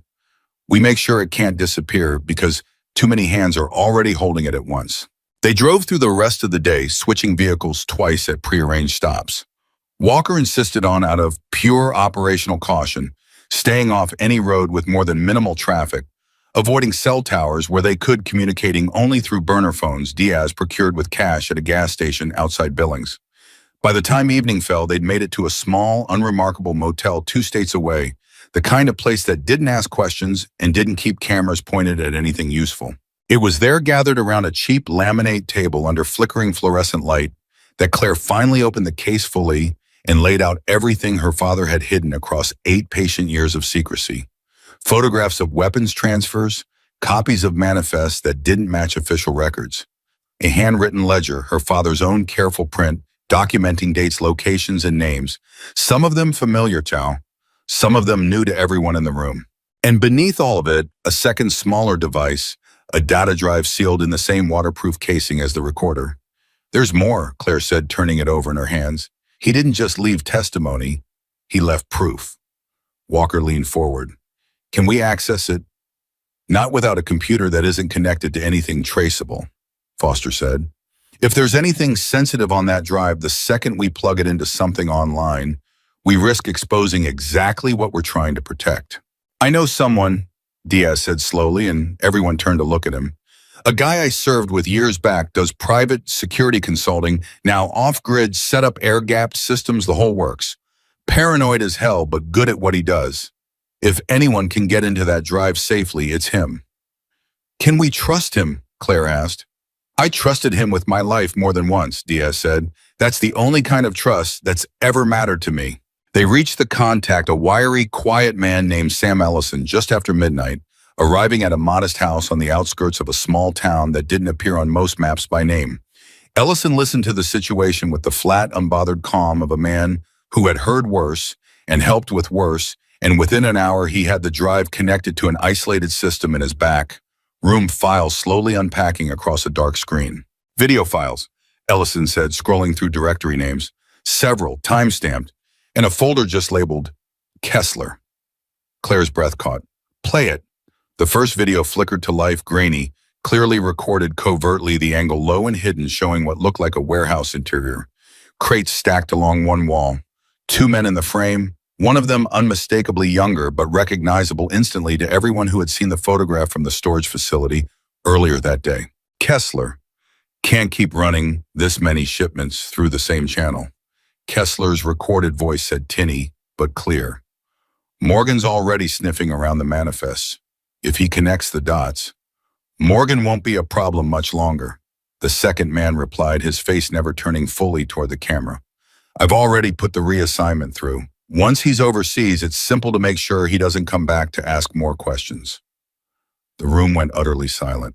Claire felt the floor tilt beneath her, every suspicion she'd carried for 8 years, every sleepless night, every quiet, aching hope that maybe somehow she'd been wrong about all of it, collapsing at once into brutal, undeniable confirmation. "That's him," Walker said, voice hoarse. "That's Kessler's voice. I'd know it anywhere." "Who's the second man?" Cole asked. Ellison paused. The video zoomed in on a partial reflection caught in a metal surface behind the 2 men, enhanced it as best the software allowed, and the image that resolved made Walker go rigid in his chair. "That's not possible," he said quietly. "What?" Claire said. "Who is it?" Walker stared at the screen for a long moment before answering, and when he finally spoke, his voice carried a weight none of them had heard from him before, not even on the range, not even in the clearing under gunfire. "That's Colonel Marcus Reyes," he said. "Senior officer, retired now. But 8 years ago, he ran the logistics oversight for half the operations out of our base." He paused, jaw tightening. "He's also the man who signed off on the equipment losses your father first reported, Claire. The ones that started this whole thing." "He wasn't investigating the losses," Claire said slowly, the pieces sliding into place with sickening clarity. "He was covering them. And when your father's report threatened to expose that," Foster said quietly, "Reyes and Kessler didn't just bury the report. They buried him." The second video, when Ellison played it, was worse. It showed a different location, later footage, judging by the timestamp. The same 2 men reviewing what looked like operational maps, discussing troop movement patterns with a level of specificity that made Claire's stomach turn. The deployment route needs to pass through the contested corridor, Kessler's voice said. No extraction support scheduled. If anything happens out there, it happens quietly, and it happens far enough from any friendly units that there's no complicated cleanup. And if he survives, Reyes's voice asked. He won't.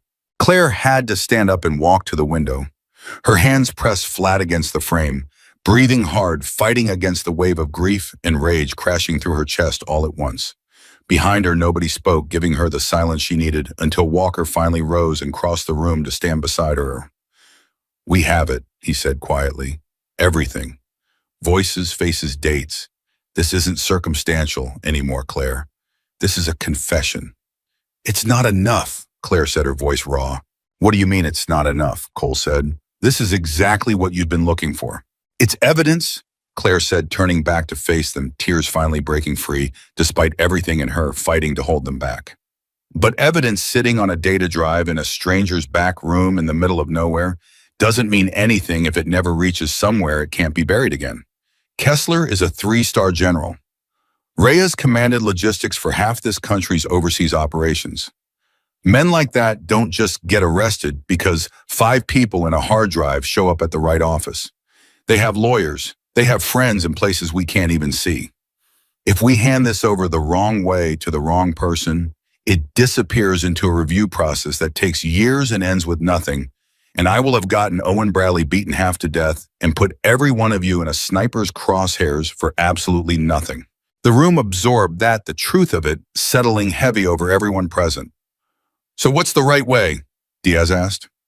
Claire wiped her face, forcing herself back into the same steady clarity that had carried her through 63 seconds on a training range less than 2 days earlier. We need the original documents Blackridge is still holding, she said. The physical inventory records that match the transfers in my father's ledger. Copies of this footage alone can be dismissed as fabricated, deep-faked, manipulated men like Kessler will have that argument ready before we've even finished making our accusation. But if we can pair this footage with Blackridge's own internal paperwork they've spent years trying to keep buried, then there's no explanation left that survives scrutiny. You want to go into Blackridge defense, Walker said slowly. I want to finish what my father started, Claire said. He was building toward exactly this before they stopped him. I'm not going to stop 3 feet short of the finish line just because it's dangerous.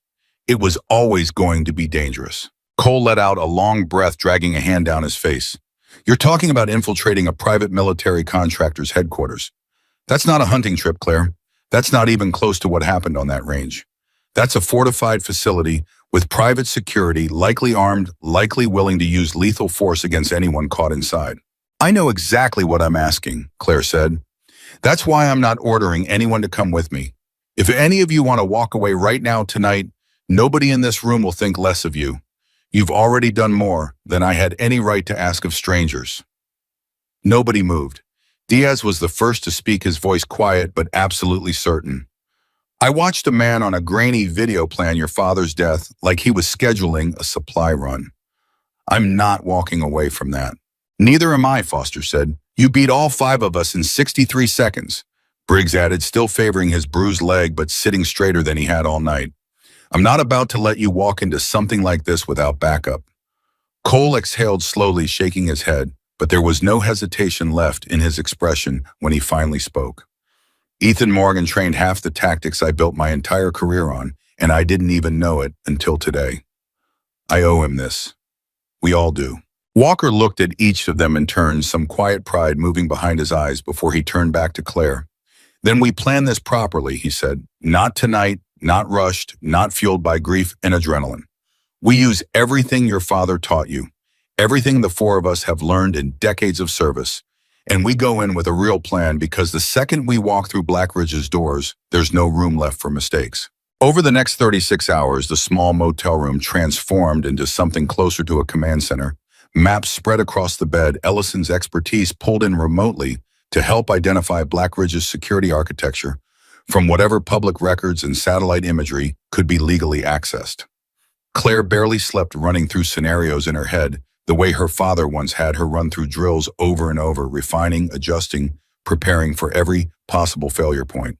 It was during one of those long and exhausted stretches near dawn on the second day that Cole found her sitting alone outside the motel room, staring up at a sky just beginning to lighten at the edges. "Can't sleep either," he said, more statement than question, settling into the plastic chair beside her. "I keep hearing his voice," Claire said quietly. "That recording, I've been chasing proof for 8 years, and now that I finally have it, it doesn't feel like relief. It feels like I lost him all over again, except this time, I got to hear exactly how scared he was in the end." Cole was quiet for a long moment, choosing his words carefully. "For what it's worth, I owe you an apology. What I said on that range about hunting competitions and professionals, that was ignorant and it was unfair, and it cost me nothing to say it and apparently cost you everything to have to hear it." "You didn't know," Claire said. "Doesn't matter," Cole said. "I judged you before I knew a single true thing about you. That's the exact mistake I spent my whole career telling trainees never to make. And I made it in about 4 seconds flat the moment I saw a woman carrying a rifle case that wasn't standard issue." Claire allowed herself something close to a small, tired smile. "You redeemed yourself pretty fast once the bullets started flying." "Yeah, well," Cole said, "turns out getting shot at together has a way of resetting a person's priorities." They sat together in silence for a while, the kind of comfortable silence that only forms between people who have already survived something together before Cole spoke again, quieter this time. "Whatever happens at that facility, Graham," he said, "you should know your father would be proud of the person standing in front of us right now. Not because of the 63 seconds, because of everything after it. The way you've carried this. The way you refuse to let it turn you bitter even after everything it's cost you." Claire felt her throat tighten, but before she could respond, the motel door opened behind them and Walker stepped out, his face tight with an urgency that immediately shattered the quiet moment. "We've got a problem," he said. Claire stood immediately. "What kind of problem?" "Ellison just pulled something off a monitored frequency," Walker said. "Black Ridge is moving up their internal audit schedule. Word is they're planning to purge and reorganize a significant portion of their inventory records within the next 48 hours. Claire's stomach dropped. "They're destroying the evidence." "Not destroying," Walker said grimly, "relocating and sealing it under a new classification level that would take a court order and about 6 months of litigation to unseal if we're lucky enough to even know where to file that order. Once it moves Claire, it's gone, buried in a way that makes this last 8 years look easy by comparison." "How long do we have?"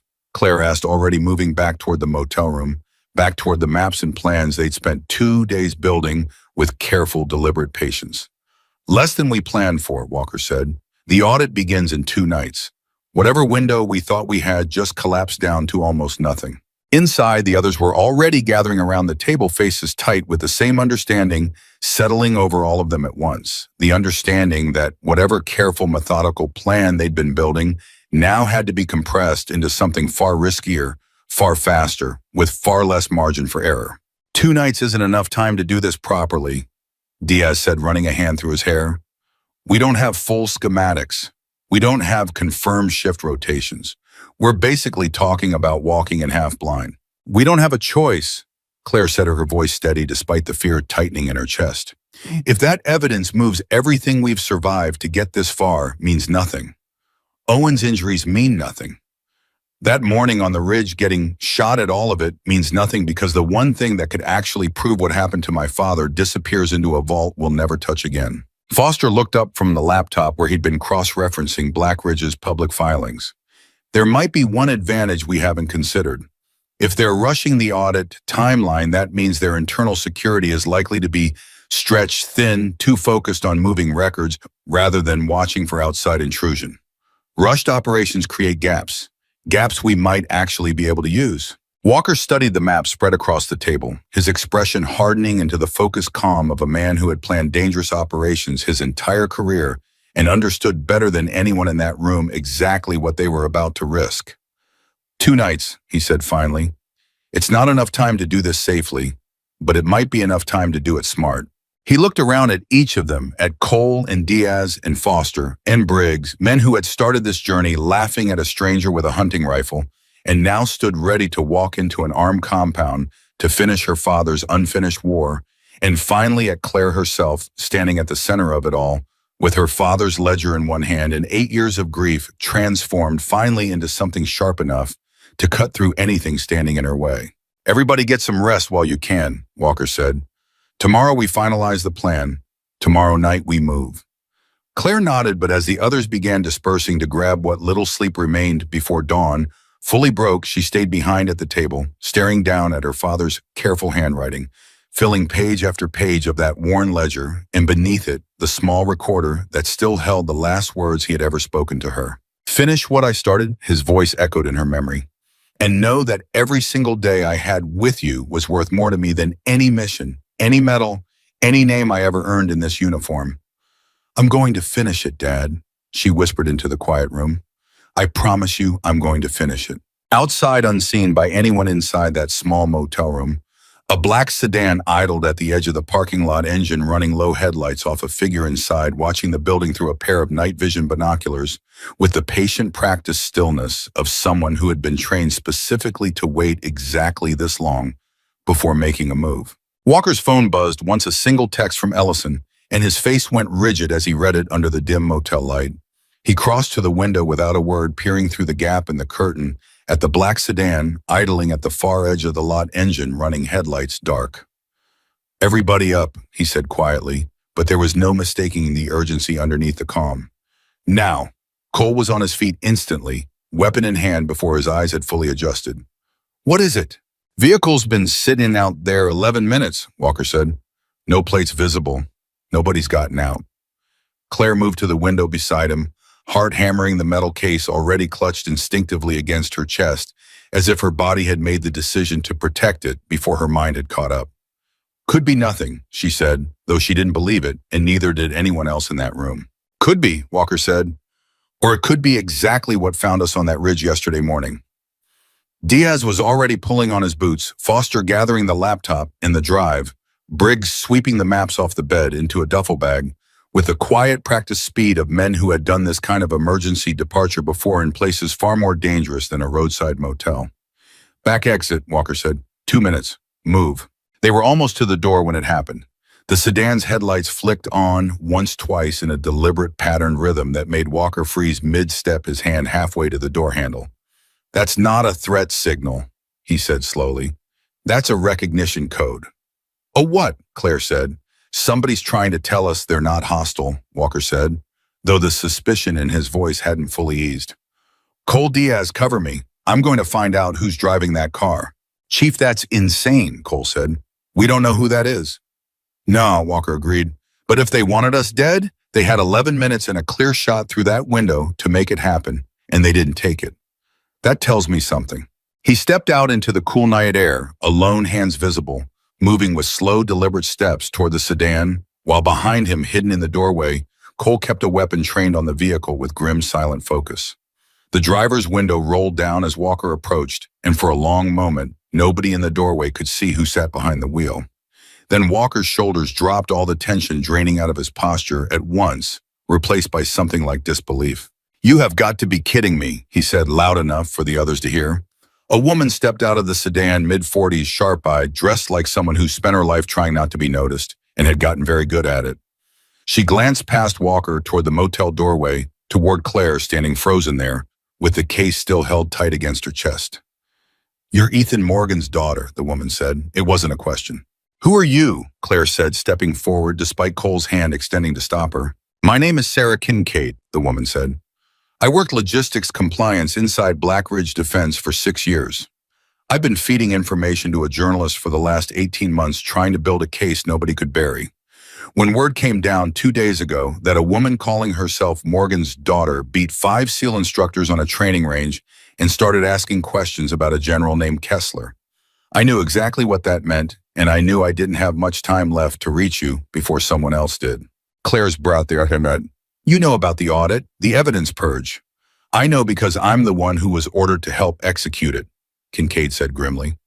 48 hours to relocate and reclassify every piece of inventory documentation connecting Black Ridge to unauthorized weapons transfers. I've spent 6 years collecting proof I was too afraid to use alone. I don't intend to watch it disappear into a vault because I ran out of courage at the finish line." Walker looked between the two women, something shifting behind his eyes. "You're offering to help us get inside." "I'm offering to walk you through the front door myself," Kincaid said. I still have active credentials. Security hasn't revoked them yet because officially I'm one of the people helping run the audit. Nobody will blink twice at me badging into the records wing at 2 in the morning.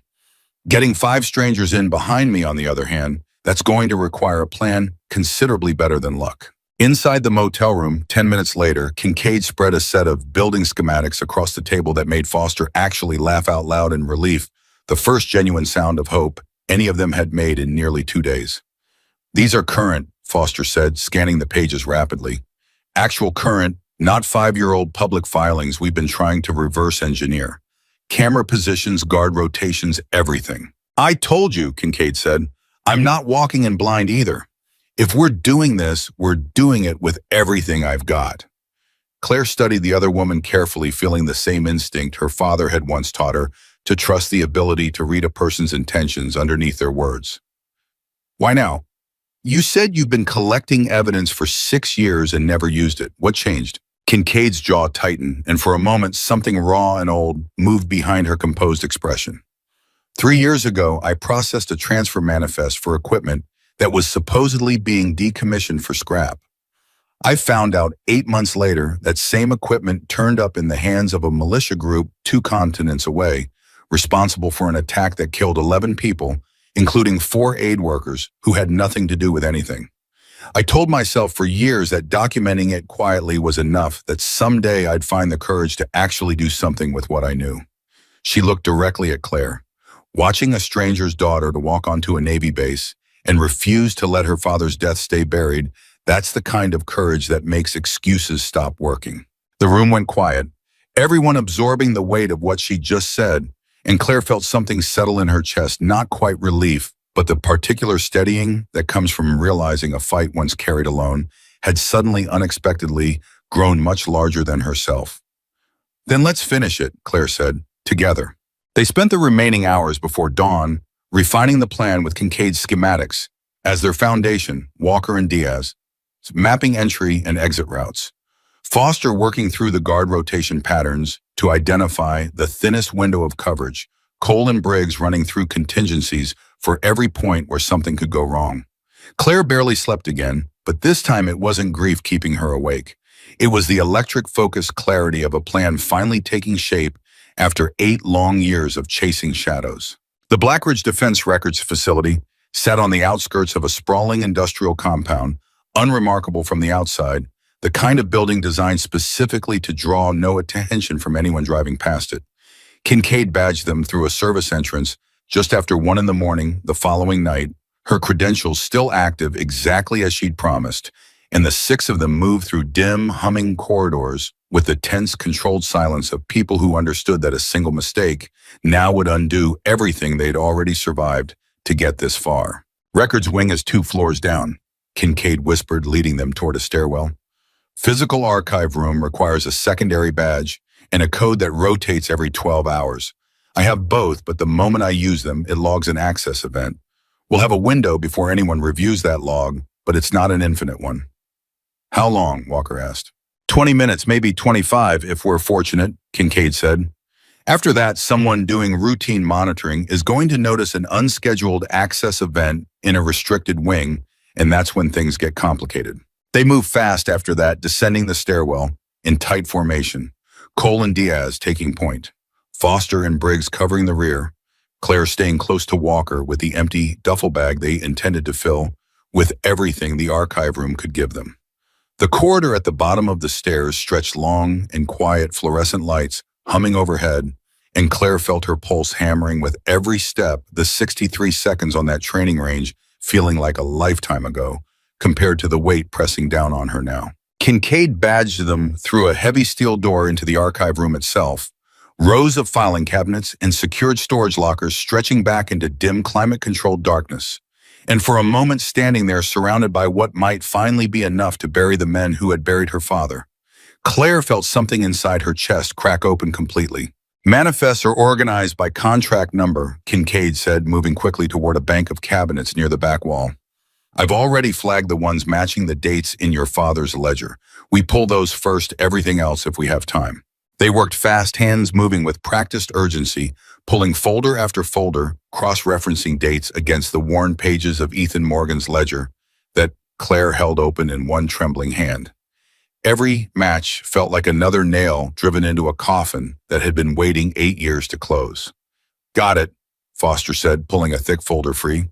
Transfer authorization same date as the ledger entry signed by Reyes, countersigned by Kessler's office. Here too, Diaz called from another cabinet. Different shipment, same signatures. Claire's hands shook as she added folder after folder to the duffel bag, each one another piece of the architecture of betrayal that had cost her father his life. And for a moment, the enormity of it, finally within reach, after 8 years of grief and obsession, nearly buckled her knees. Then Kincaid's radio crackled softly and her face went pale. "Security's doing an unscheduled sweep," she said, voice tight. "That's not routine. Somebody triggered this." "How much time?" Walker asked immediately. 4 minutes, maybe less, before they reach this floor. "We're not finished," Foster said, still pulling folders. "There's at least a dozen more matching entries we haven't pulled yet. Then we move faster," Claire said, grabbing folders with both hands, now stuffing them into the bag without pausing to read them, trusting the ledger's dates to guide her, trusting 8 years of preparation to carry her through the final stretch. The radio crackled again, sharper this time, a voice cutting through with cold authority. "All units security breach confirmed, archive wing sublevel 2 converge immediately." "They know," Kincaid said, her composure finally cracking. "Someone knows exactly where we are." "Bag's full enough," Walker said, zipping it closed. "We move now." They burst from the archive room back into the corridor, just as the first sound of boots echoed from the far stairwell, multiple sets moving fast, and Cole immediately redirected the group toward a secondary exit route Kincaid had marked on the schematics the night before. "This way," Kincaid said, breaking into a run. "Loading dock quarter-mile if we can reach it before they cut it off." A voice boomed through the corridor behind them, amplified, commanding, "Stop where you are. Hands where I can see them." Nobody stopped. They rounded a corner at a dead sprint, Claire clutching the duffel bag against her chest, the same way she clutched the metal case on that ridge, and behind them the sound of pursuit grew louder. Closer. Boots pounding against polished concrete floor. "Left ahead," Kincaid gasped. "Service corridor leads straight to the dock." They cut left, and Claire's heart nearly stopped as 3 armed security personnel appeared at the far end of the corridor, weapons raised, blocking the exact path Kincaid had just directed them toward. "Down," Walker shouted, and the group scattered into whatever cover the narrow corridor offered. Cole and Diaz returning fire with training rounds that were now in this context replaced with something far more real, the 2 SEAL instructors having quietly swapped to sidearms loaded with live ammunition the moment they'd crossed into hostile territory, understanding, without needing to say it, that tonight's stakes had moved far beyond training exercises. Shots echoed through the corridor, and one of the security guards went down clutching his shoulder, while the other 2 scrambled for cover, giving the group precious seconds to redirect. "Other way," Foster shouted. "Back stairwell, there was a secondary route on the schematics."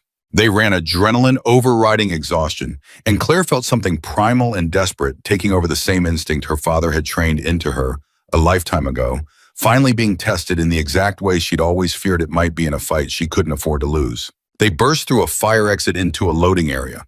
Cold night air hitting them like a physical wall of relief, and Diaz was already pulling a set of keys from his pocket, sprinting towards a service vehicle Kincaid had positioned there earlier that evening as a contingency.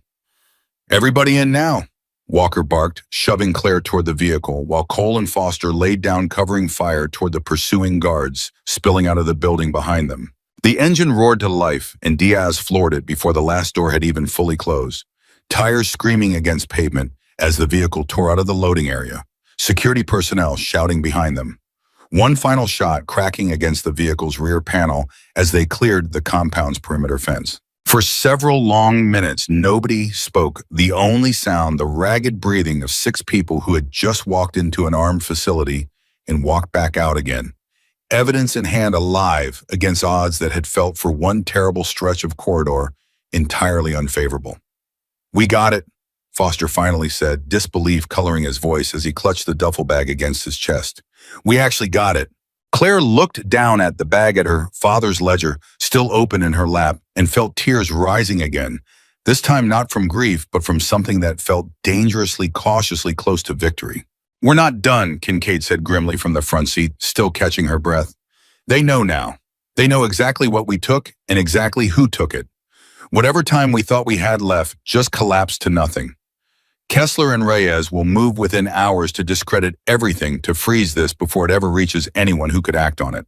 Then we don't give them hours, Claire said, wiping her face, forcing steel back into her voice. Ellison. We need Ellison now. We need everything compiled, verified, and moving to multiple outlets, simultaneously journalist oversight committees, everyone we can reach at once, before anyone has a chance to bury it. Walker nodded slowly, exchanging a look with Kincaid that carried the exhausted, determined understanding of people who had come too far to stop now. Then that's exactly what we do, he said. Tonight. They reached Ellison's house just before 4 in the morning, and what followed was a blur of frantic, focused work. Ellison compiling the recovered documents alongside the recording and video, files from the Ridge, Kincaid providing context and verification for every manifest and transfer record, Claire narrating her father's story in a written statement that poured out of her faster than she could type it. 8 years of grief, finally finding language. By 6 in the morning, as gray light began creeping through Ellison's windows, the package was ready, encrypted, verified, and set to release simultaneously to 3 major investigative journalists, 2 congressional oversight committees, and the Naval Criminal Investigative Service, timed to detonate all at once in a way specifically designed to make burial impossible. Claire's finger hovered over the send command for a long moment, the weight of 8 years compressed into a single irreversible action. Once this goes, Walker said quietly beside her, there's no pulling it back. Kessler and Reyes will know exactly who did this. It won't just be a legal fight anymore. It'll be personal. It's already personal, Claire said. It's been personal since the day 2 men in dress uniforms knocked on my mother's door. She pressed send. The following 72 hours moved with a strange, disorienting speed, the kind of blur that comes after years of grinding patience, suddenly giving way to consequence. The story broke first through one of the journalists Ellison had reached, a careful, meticulously sourced piece that laid out documented evidence of a weapons diversion network operating through Black Ridge Defense, implicating General Adrian Kessler and Colonel Marcus Reyes, by name supported by internal manifests, recorded conversations, and the sworn testimony of a whistleblower who had spent 6 years quietly gathering proof. Within hours, 2 more outlets picked up the story, each with their own angle, each adding pressure that made quiet dismissal impossible. By the second day, congressional offices were issuing statements to no demanding formal investigation. By the third day, NCIS had opened a case, and federal agents arrived at Kessler's residence with a warrant that made national news before the ink on it had even fully dried. Claire watched it all unfold from a quiet hotel room 2 states away. Walker and the others gathered around a television that felt almost surreal in its ordinariness, broadcasting the collapse of a conspiracy that had defined 8 years of her life into tidy, digestible segments for an audience that had no idea what any of it had actually cost. They're taking him into custody, Diaz said, watching footage of Kessler being escorted from his home in handcuffs, flanked by federal agents, his face a mask of controlled fury that couldn't quite hide the fear underneath it. I never thought I'd live to see that. Neither did I, Walker said quietly, his eyes fixed on the screen with an expression Claire couldn't quite read, something between vindication and old grief, finally allowed to surface after being buried alongside a friend for 8 long years. Reyes was arrested the same afternoon, quieter, less dramatic footage, showing him walking out of a nondescript office building, surrounded by agents, his expression blank in a way that felt almost more damning than Kessler's obvious panic. Claire sat through all of it in silence and waiting for the moment to feel like triumph, waiting for the specific relief she'd imagined 100 times over 8 long years of sleepless nights. It didn't come the way she'd expected. What came instead was quieter, heavier, a strange mixture of grief and exhaustion, and something that felt more than anything like finally being allowed to put down a weight she had carried for so long she'd forgotten what it felt like to stand without it. You did it, Cole said softly, sitting down beside her. You actually did it, Claire. We did it, she corrected. I couldn't have gotten anywhere close to this alone. Maybe not, Cole said, but it started with you. It started with a woman walking onto a range nobody thought she belonged on, refusing to leave until somebody finally listened. Claire felt tears rising again, and this time she let them fall freely. 8 years of grief finally finding permission to move through her instead of being locked away behind determination and obsession. Walker crossed the room and knelt in front of her, taking both her hands in his own eyes bright with emotion. He wasn't bothering to hide anymore. Ethan would be so proud of you, he said, not just for what you uncovered, for who you became doing it. You didn't let this turn you into someone bitter or broken. You turned it into something that mattered. That's the hardest thing any of us ever learn how to do, and you did it alone for 8 years before any of us even knew your name. Claire wiped her face, a small, exhausted laugh escaping despite the tears. I wasn't alone for the part that mattered most. The weeks that followed brought their own complicated aftermath. The investigation expanded far beyond Kessler and Reyes, uncovering a network of financial arrangements and falsified records that implicated several other individuals across multiple agencies, a slow, painstaking unraveling that would take years to fully resolve in courtrooms across the country. Owen Bradley recovered from his injuries, and one of the first things he did once he was strong enough was travel to meet Claire in person, gripping her hands with the same fierce, grateful intensity he'd shown in that ransacked study, telling her over and over how much she looked like her father, how proud he would have been, how the truth Ethan Morgan died protecting had finally seen daylight. Kincaid testified extensively before the Congressional Oversight Committee, her 6 years of quiet documentation becoming the backbone of a case that would eventually see both Kessler and Reyes convicted, along with 3 other officials whose names had never appeared in Claire's father's original ledger, but had been drawn into the light by the sheer scope of what the investigation ultimately uncovered. And through all of it, Walker Cole Diaz, Foster, and Briggs remained close, an unlikely family forged in a training range confrontation that had somehow become something far deeper than any of them could have anticipated that first strange morning. It was nearly 3 months later, on a quiet Montana afternoon with the sky stretched wide and gold above the ridge, where everything had truly begun, that Claire finally returned to the place her father had once taught her to shoot.